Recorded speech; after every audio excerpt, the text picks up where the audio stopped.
À l'écoute du Seigneur, avec Dr Clément Akobé, du lundi au vendredi, à partir de 6h GMT. Notre louange doit dévancer les événements, on ne doit pas attendre que quelque chose se passe, et puis on prie, comme on prie parfois pour les nations, au moins où ça tire. Non, il faut prier pour ne pas que ça tire. Il faut prophétiser, alléluia. Vous voyez, regardez un peu les gens des sciences occultes. Ils donnent à chaque mois une mission. L'horoscope, on dit, bon, comme tu es né en novembre, tu es scorpion, je crois, c'est ça. Mais moi, je suis né en novembre, mais je suis lumière de Dieu. C'est pas scorpion. Et il y a des gens qui sont ici lion. Tu es lion, tu es bélier, tu es taureau, serpent, scorpion. Non, non, non, non, non. Alors nous allons voir les enjeux de la sécurisation prophétique. D'abord, à Dieu soit la gloire. Et mon ministère a commencé, à Dieu soit la gloire, par le ministère de la délivrance. Et je donne toute la gloire au Seigneur. J'ai été enseigné par le Saint-Esprit et par son Église, par l'Église de Jésus. Mais j'ai été enseigné, donc tout ce que je sais qui a été confirmé plus tard à travers les études théologiques, je l'ai reçu par révélation. Donc je ne suis pas assis là en tant que docteur, je suis assis là en tant que témoin. Ça me plaît plus que docteur. Parce que le pape Paul VI disait que le monde n'a plus besoin de maître, ce n'est pas ton diplôme qui importe. Et malheureusement, beaucoup de gens, les théologiens, font valoir d'abord leur diplôme. Non, tu dois faire valoir ton expérience en Jésus-Christ. Ta connaissance théologique doit venir confirmer ce que tu as reçu d'une manière intuitive.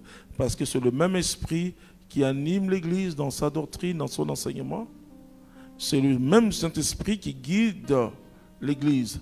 Alors si le Saint-Esprit t'a révélé les choses par intuition, tu vas le retrouver d'une certaine manière dans sa formulation objective, à travers la théologie ou à travers la doctrine de l'Église.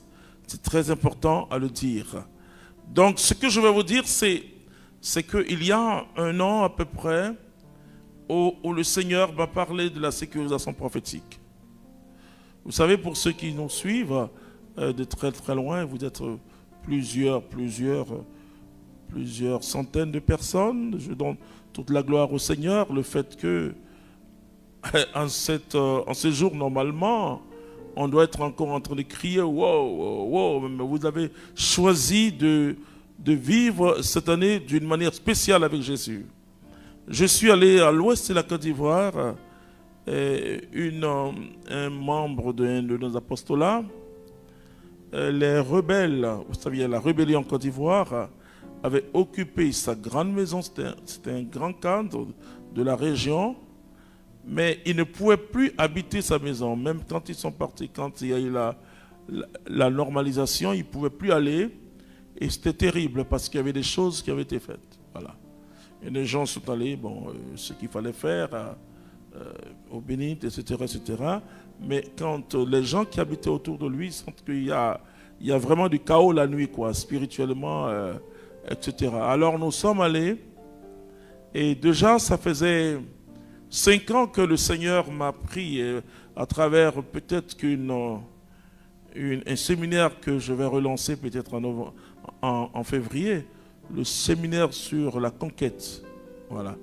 Et où Dieu dit à Josué, il donne cette parole forte à Josué, je crois, c'est Josué le chapitre 1, à partir du verset 3, que tout territoire où votre pied va fouler, la plante de votre pied va fouler, je vous livre ce territoire. Très important. Alors, nous sommes allés et nous avons marché. Nous avons marché sur cette maison. Marcher, c'est un terme militaire de conquête. Quand on dit on marche sur une ville, c'est-à-dire on prend la ville. Et le Seigneur qui nous a établis, comme j'aime dire, tu peux habiter une maison. Une maison peut être un territoire physique, naturel, mais aussi est un territoire spirituel. Et les territoires, tout ce qui est spirituel, se règle d'une manière spirituelle.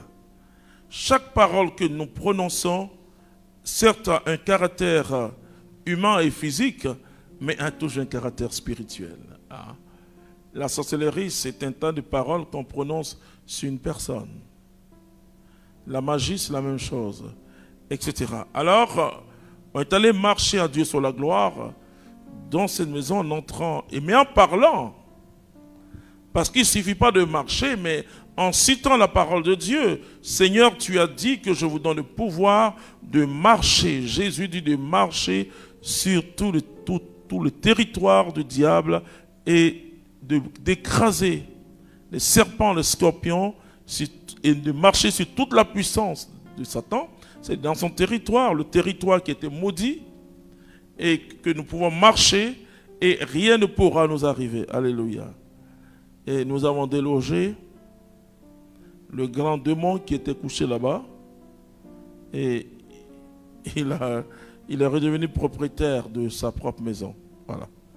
Et donc, et ensuite j'ai vu que la parole de Dieu, on lit l'écriture comme ça, mais sans entrer dans l'expérience de la parole de Dieu. Tu vois, ce séminaire va te pousser à faire l'expérience de la parole de Dieu. Mais Dieu n'a pas créé le monde à partir d'une autre matière, non. Mais à partir de sa parole. C'est vrai que le deuxième récit de la création nous montre que Dieu a pris de la boue pour façonner l'homme. Bon. Mais sinon le premier récit, qui est le récit sacerdotal. Pourquoi? Parce que Dieu crée le monde en 6 jours. Voilà, ça nous rappelle le Shabbat où Dieu se repose le 7e jour. Mais on dit Dieu créa l'homme à son image et à sa ressemblance. Donc, mais à chaque fois, vous remarquez que Dieu dit que la lumière soit. Et la lumière fut. À chaque fois, on dit, quand Dieu dit, il y a quelque chose qui se passe. Il y a eu un matin, enfin, il y a eu un soir, il y a eu un matin, ce fut le premier jour. Toujours, ça commence, la vie commence par le chaos, comme l'enfant qui est dans le ventre maternel. Il est dans l'obscurité. Et puis, il vient à la lumière. Et nous aussi, nous étions dans l'obscurité. Nous étions même ennemis de Dieu. Et aujourd'hui, nous sommes ses amis, nous sommes ses enfants, nous sommes ses bien-aimés. Donc, le premier enjeu, c'est permettre de briser les liens de l'ignorance du monde spirituel. L'ignorance vis-à-vis du monde spirituel. Voilà. Vous voyez, je parle de plus en plus d'un christianisme trop faible pour le monde d'aujourd'hui. Ouais. Trop faible. Alors que l'évangile est une puissance de salut. Voilà. Quand le christianisme s'arrête au niveau religieux, c'est-à-dire la religion des pratiques, c'est bien. Ça peut moralement équilibrer le monde. Parce que on se convertit en une religion, ça veut dire que il y a un effort qui est fait de ma part ou de ta part pour essayer de me conformer aux règles de la religion. Mais ça ne me donne pas la puissance. Il n'y a que l'évangile de Jésus-Christ qui me donne la puissance. Donc la religion me conduit à une morale religieuse. Elle est pratique. C'est déjà bien pour l'humanité. C'est déjà très très bien pour l'humanité. Mais l'évangile est une puissance de salut. Voilà. Et c'est quand nous entrons dans l'évangile que nous pouvons comprendre la religion ou aussi le christianisme. Vous voyez, et c'est comme si on subit des choses. Alors que dans les monastères, il y a eu des prières pour renverser même tous les puissants. Vous voyez, par exemple, le roi ou l'empereur de Rome n'aimait pas qu'on récite le Magnificat.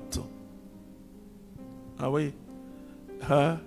Le puissant fait pour moi des merveilles, c'est son nom. Et surtout quand on dit il renverse les puissants. Voilà, le Magnificat est une prière de délivrance Et les chrétiens récitaient ça aussi pour renverser les puissants qui s'opposent à Dieu. Ah oui. Vous voyez, quand vous faites des prières, il faut vous appuyer sur le Magnificat. Hein. Ce n'est pas la peine seulement de chanter quoi, comme on chante. Vous voyez. Ça, c'est la religion. Mais récitez les paroles. Laissez les paroles du Magnificat.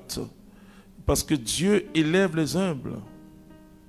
Il abaisse les orgueilleux. Donc, je crois que c'est Néron qui ne voulait pas entendre ça. Mais les chrétiens chantent le Magnificat. Super.